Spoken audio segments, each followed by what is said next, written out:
In my previous video, I talked about the imagery and themes that show up in the music video for Hot. And the music video for World is obviously very different, intentionally so. It doesn't sound or look the same.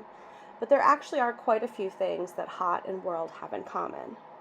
The start of the World music video acts as a transition from Face the Sun to Sector 17. We see that everything is dusty and barren, just like the desert in the Path concept and also in the Hot music video. We see them traveling in some type of SUV, which might also remind us of the vehicles in Hot. And they're clearly at some type of gas station or waypoint somewhere along their journey. And then we get the reveal from the billboard. They've arrived at World. In Hot, we saw lots of imagery of fire and burning, and in particular, we saw the explosions and fireworks at the end of the music video. And in World, we actually get something similar, sort of softer, sparklier version of these fireworks. In Hot, we repeatedly saw members up high, and we interpreted this as a symbol of risk and ambition. And we actually get this repeated in World with Uji up on the top of the billboard. However, in this case, it appears to connect more to the New Heights concept, where they've reached this new world, they're on the top of everything, and that's where Sector 17 begins. 저희 그 섹터 17의 그 산봉우리에 올라가서 그 17이 녹이면서 새로운 세계가 열리는. There's connections to World's lyrics as well. For instance, Down to Your Darkest Sides could connect to the idea of knowing and accepting your inner shadows, just like we saw in Face the Sun. And of course, World repeatedly tells us in many different ways that we are in a new place. We have arrived at the new world that we heard about in Ash.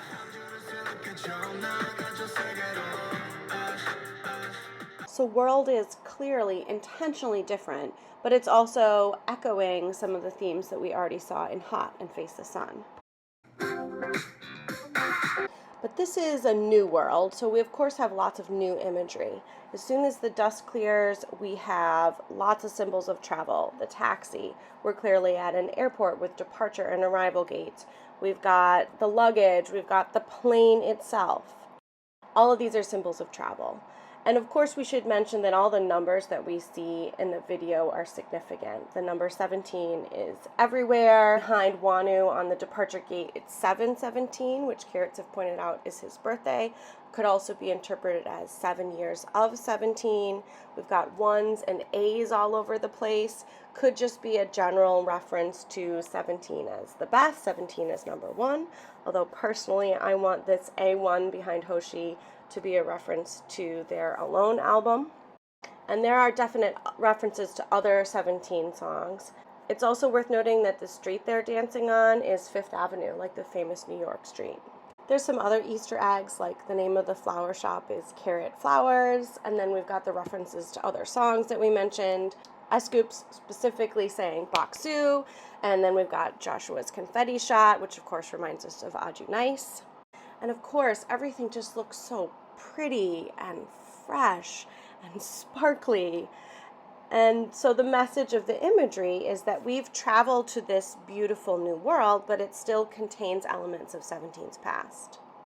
And the lyrics, of course, connect to this. We are invited into 17's new world, and this new world is repeatedly connected to heaven or paradise. But I think the lyrics go beyond that as well. We see here a confidence that's very different from the beginning of Face the Sun with Darl+ing.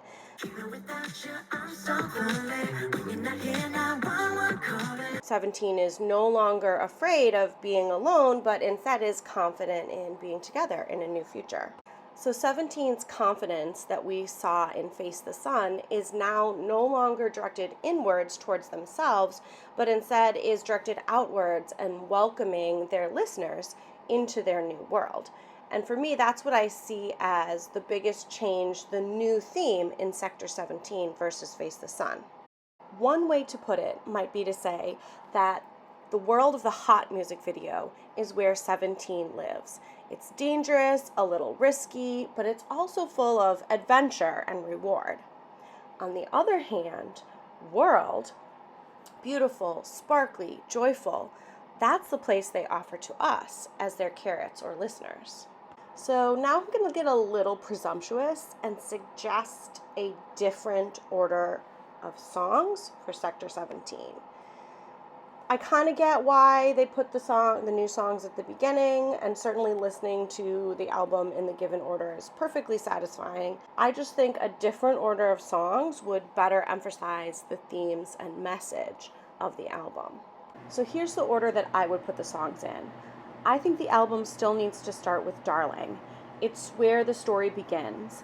As we saw in the music video, they're in this idealized but unstable world. The lyrics talk about their uncertainty and their fear of loss, and then it ends with their descent into this unhappy reality.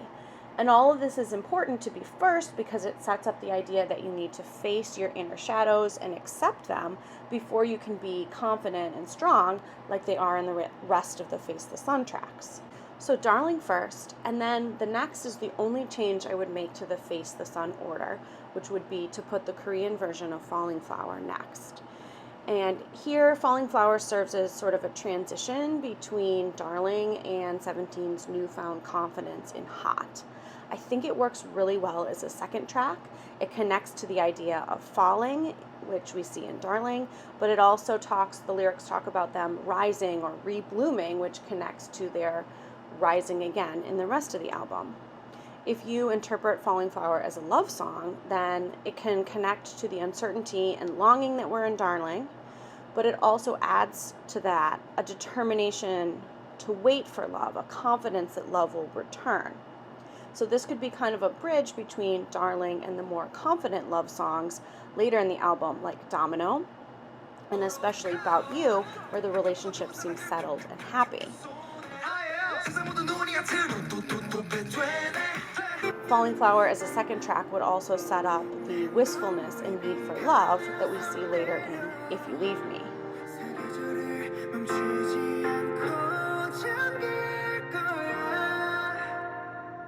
So Fallin Flower works as a connection between the love songs in the album, but I also think we could interpret it in another way in the context of Face the Sun. The you in the song could be their inner self that they are learning to accept. If we take it in this way, then Fallin Flower is showing us how exploring and accepting their inner selves over time changed the uncertainty in Darling into the confidence that we see in Hot. It also connects to some other lyrics in Face the Sun, such as Wanu's line in Don Quixote and these lines in Shadow. I was a little bummed when I heard that we weren't getting a totally new song, but looking at Fallin Flower in the context of the whole album, I think it fits remarkably well, and I see it as a really nice transition between Darling and the rest of the songs. The rest of the order of Face the Sun, I think, works perfectly. I would keep it the same. I like the balance between the different sounds of the songs, and thematically, I think the order makes a lot of sense. Hot announces the themes of risk and confidence. Don Quixote adds to that by showing them overcoming their fear. March takes their ambition even higher. Domino is a nice change of pace in its sound and also talks about them falling in love.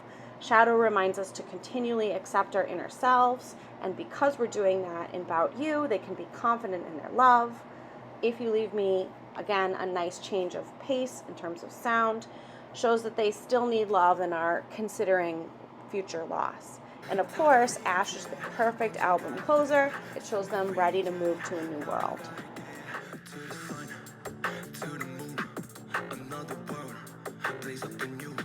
As far as the order of the new tracks, I considered putting World next because Ash so clearly talks about them entering a new world, but I decided I liked Cheers better. I think the sound of Ash and Cheers go really well together, and Cheers feels like a transition to me. The lyrics reference 17's past, their pride in their current accomplishments, and they look ahead to the group's future.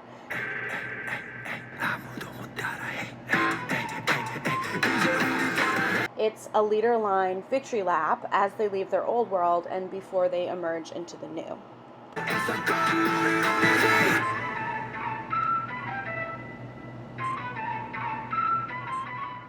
So after Cheers, we would finally enter 17's new world, which we looked at the start of this video. As I said, the lyrics and music video of World echo Hot and Face the Sun, but also take us to a new sound and a new place. I think putting World towards the end helps emphasize that the Face the Sun songs are more internal, about 17's feelings within and about themselves, while the Sector 17 songs are external, connecting them to the world and their fans. We start to see this in Cheers, and then of course it's very explicit in World. Face the Sun created a new world, and now Sector 17 invites us into it. So last but definitely not least is Circles. This song is actually one of the reasons why I wanted to make this video, because I feel really strongly that it is the perfect ending song for this album. It reminds me a little bit of some other 17 album closers, but mostly because I think its message fits so well thematically. Circles is where the journey should end. This song connects to some of the sadness we see in Fallin Flower and Darl+ing, but it's much more hopeful than Darl+ing. If Circles is first, then Darl+ing seems like a regression, like we're going backwards emotionally. But if Circles is the last track, after we've entered the new world, this song is a comfort. It acknowledges that sadness and trouble still exist in the new world, but it reassures us they will always pass, and we can take comfort in each other. And that's the perfect message to end Sector 17, their invitation to 17's new world.